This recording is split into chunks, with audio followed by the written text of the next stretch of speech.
For decades, the Rohingya people have faced persecution and abuse. Many of those who remain in Myanmar are forced to live in camps in Rakhine State, violently driven from their homes, their villages razed to the ground.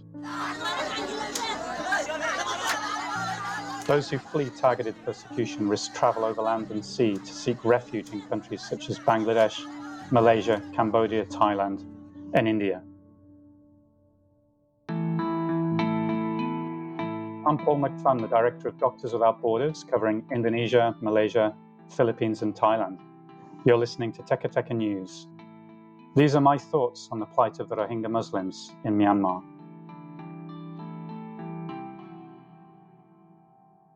I have spent nearly 30 years exposed to emergencies and humanitarian crises. Yet standing at our hospital on the hill in Cox's Bazaar, Bangladesh, now the world's largest refugee camp, I was taken by the sheer scale of this makeshift setting. A jumble of humanity packed together in precarious bamboo and plastic shelters, all contained within kilometers of razor wire fencing.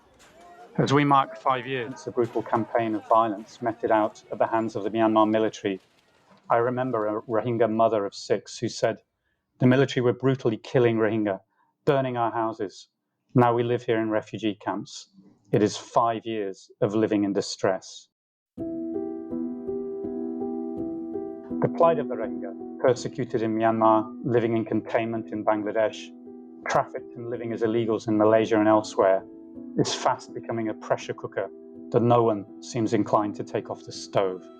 The approach to assistance in Bangladesh, the only country to open its borders and offer sanctuary to now over 1 million Rohingya, is increasingly unsustainable, with funding harder to secure. 5 years on, the humanitarian response must transition from a minimum provision of emergency services to one better suited to a long-term resettlement reality. For Bangladesh, this policy shift remains unacceptable, and with good reason. It wants the Rohingya to return to Myanmar, which stripped them of their citizenship 40 years ago. This is also what nearly every Rohingya I spoke to wants. But the country has been at war with itself since the military seized power in February 2021. And in Rakhine, tensions between the Myanmar military and Arakan army are increasing. Our teams on the ground know firsthand the conditions for those that remain in Rakhine are unacceptable, and safe repatriation to this region is simply not a responsible option yet. Across the region, the Rohingya are treated as illegals and exploited by those who seek to benefit from their precarious status. In Malaysia and Indonesia, those who arrive by boat are turned away at sea, with some left adrift for months and others dying due to heat and starvation. In April 2022, more than 500 Rohingya escaped from a detention center in Malaysia, allegedly due to poor living conditions and lack of access to medical services. Bangladesh feels the weight of responsibility is unfairly on them alone, and I agree.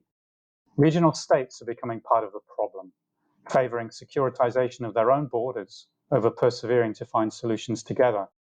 It feels like ASEAN has run out of steam, with nothing new to try and no one willing to champion what has become a fraught political problem. The latest scabies outbreak in the camps and the increasing number of dengue fever cases is symptomatic of the emergency health needs of the population, while year-on-year increases in mental health and non-communicable disease consultations at Doctors Without Borders facilities are indicative of the protracted nature of the crisis. In Cox's Bazaar, our mental health professionals told me how emotionally draining it is to know that they cannot change the root cause of people's mental health conditions. At the end of a psychosocial session, our patients return to an existence devoid of prospects, in overcrowded camps that are becoming increasingly unsafe.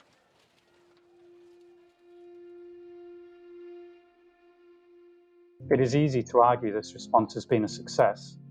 It has reduced loss of life, alleviated the worst suffering, and created order out of chaos. But we must ask ourselves, are we becoming complicit in a system of containment, repression, apartheid even, for a population with nowhere else to go? The reality is, we're substituting for the failures of Myanmar to redress its wrongs.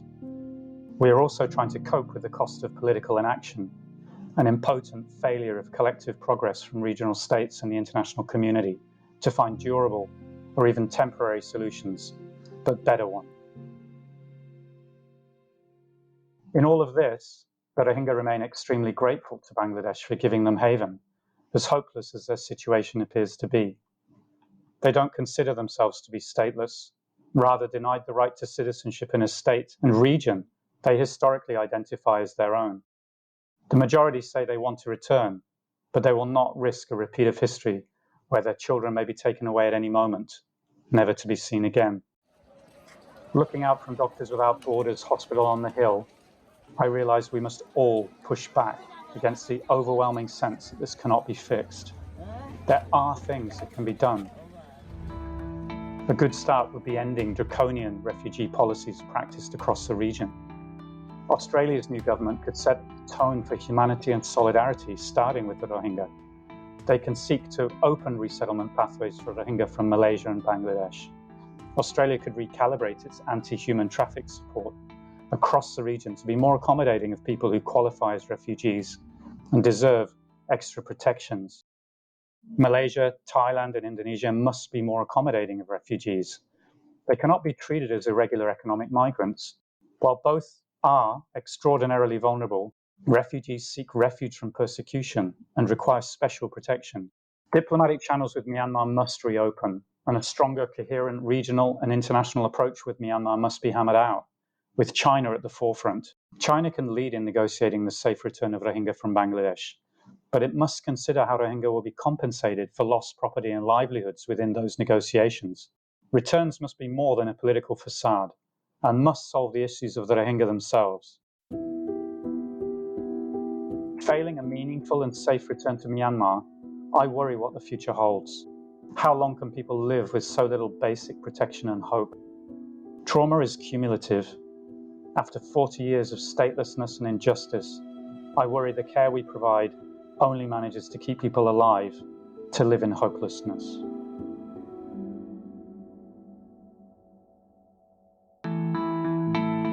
And those are my thoughts on the plight of the Rohingya in Myanmar. Again, I'm Paul McPhun. Thank you to Puma Podcast for accommodating and empowering this message. This episode was produced by Kat Ventura and edited by Carl Sayat. To learn more about our work, please visit doctorswithoutborders-apac.org. Follow Teka Teka News whenever you listen to podcasts. Thanks for listening.